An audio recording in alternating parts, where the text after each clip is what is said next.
You're listening to Indications by the Conference Board.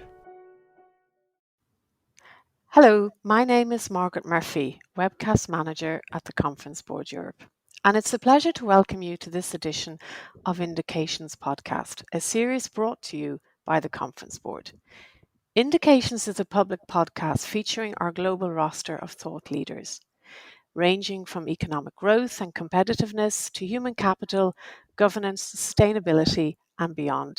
Each episode is a serious conversation grounded in data and insights that will keep you ahead of the curve in a turbulent world.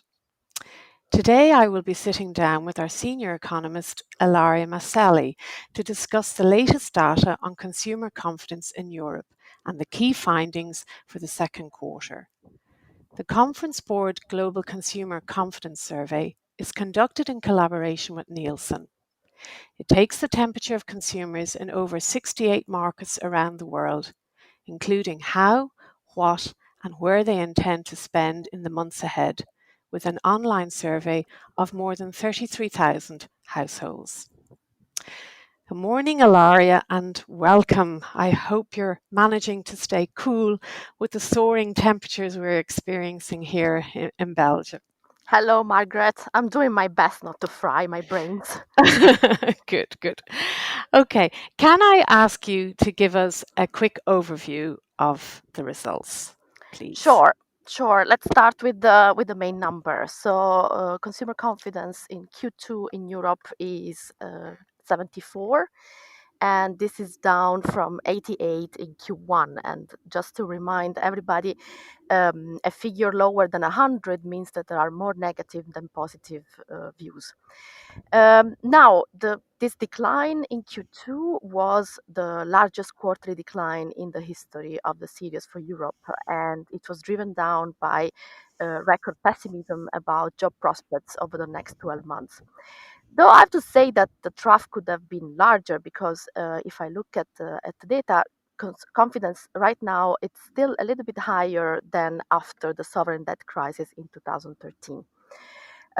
One more data perhaps to put things in perspective. Consumer confidence at the global level, of course, declined as well. It is currently 92, and it came down from a nearly historic high of 106 in Q1. Of course, unsurprisingly, given the situation. And perhaps what I want to stress here at the beginning is the fact that it's very, very important to look at what consumers are thinking and what are their intentions for the coming quarters, because the key for economic recovery from the COVID-19 shock is really consumers' behavior, given that government expenditure is not yet kicking in Europe. Trade is down, of course, investment are down. So it's really important to understand what consumers are thinking. Right.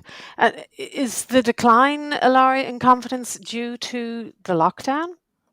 Well, that's a good question, and we checked that a little bit with the data. And what we found out is that it's not the strictness of the lockdown that determined the decline.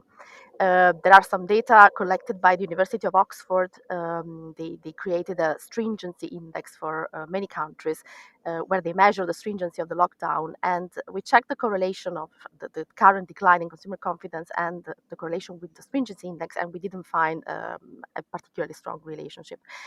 And so, what we think will be important in the coming quarters, what will influence consumer confidence in the coming quarter, is three things.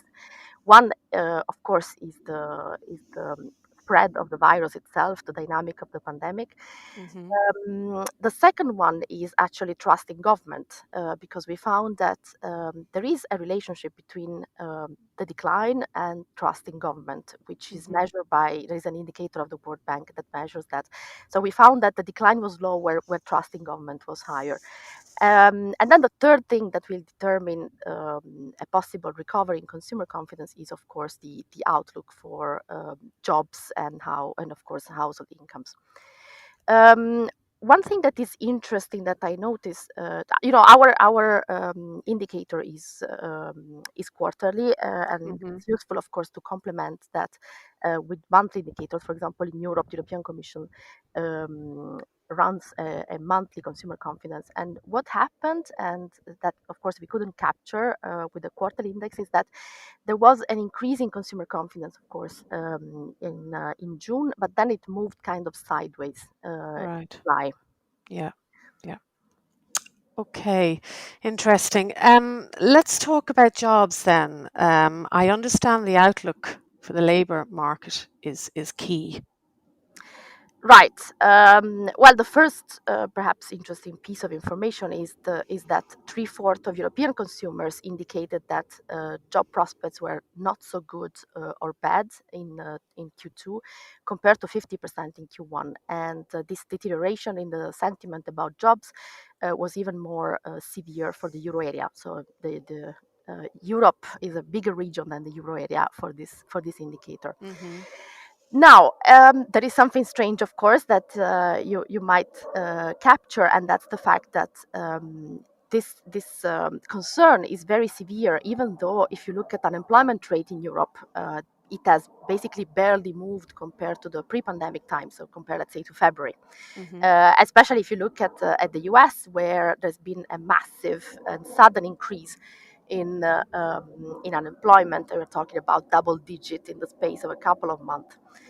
So what we learned from the data of this quarter is that there is an important fear effect, and perhaps fear is a bigger explanatory variable in the changes in consumer confidence than the unemployment, the dry unemployment statistics.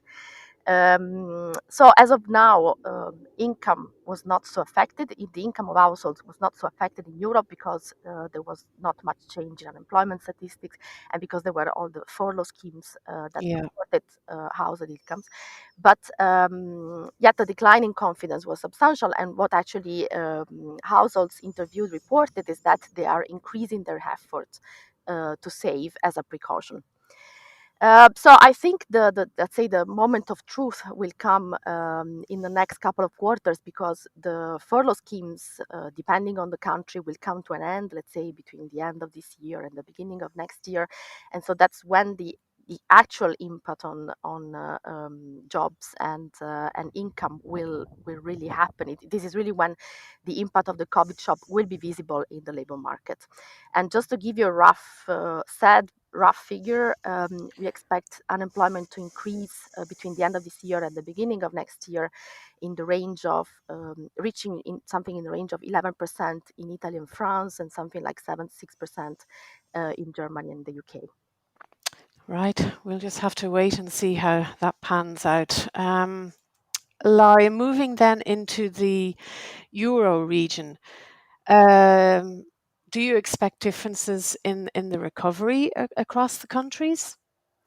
Well, I would say definitely yes, because if I look at big countries, at least, the outlook for the recovery looks very, very different. So in Germany, for example, there could be a fairly quick rebound in confidence, Okay. because Germany, if you also follow the news, they've been actually quite really good at managing the Mm-hmm. pandemic in terms of managing the spread of the virus, but also limiting the number of deaths. And they have also a huge testing capacity, and they're really good at identifying new clusters. So I think all of these issues can support a swift recovery in consumer confidence. Whereas I would put UK, Spain, and Italy on the opposite side of the spectrum, but for different reasons. In the UK, there's been a delayed reaction and a chaotic policy response to the outbreak, and we've seen the GDP figures with GDP that declined in Q2 by 20%. So this can generate huge job and income losses and lead to an extended period of low confidence. Mm-hmm. Different situation in Italy again. If you remember from our past podcast on consumer confidence, Italy always had a very low, among the lowest in Europe, level of consumer confidence for a long time, long before the COVID-19 crisis. And we know the economy is very weak. It has been hit hard by the pandemic. So all of these things do not bode well for consumer sentiment. And somewhat similar is the situation in Spain. Spain was also hit, of course, very strongly by the pandemic. And we see right now, at the time of this recording, we are on the 13th of August, there is a resurgence in cases. So if you combine this with the outlook for unemployment that can increase faster than elsewhere, this of course puts any recovery in consumer confidence at risk. Um, and then there is the last is France, which is perhaps somewhat in between, because France has also been hit by the virus, and we also see a resurgence in cases right now. But there is a higher level of trust in government, and this may anchor household decisions more firmly than elsewhere. Great. Okay. Thank you, Ilaria. Unfortunately, our time is up for today. Thank you so much for sharing some of the latest data relating to Europe from the Global Consumer Confidence Survey. No doubt you will be following the situation closely, and I look forward to an update from you again in a couple of weeks. To our listeners, if you enjoyed listening to our podcast today, please visit our website at tcb.org. Data to review this survey in more detail or for more economic insights. And you can explore the entire catalogue of podcast programming from the Conference Board by also visiting our website. Thank you, Ilaria, and to our audience, and goodbye. This has been Indications from the Conference Board.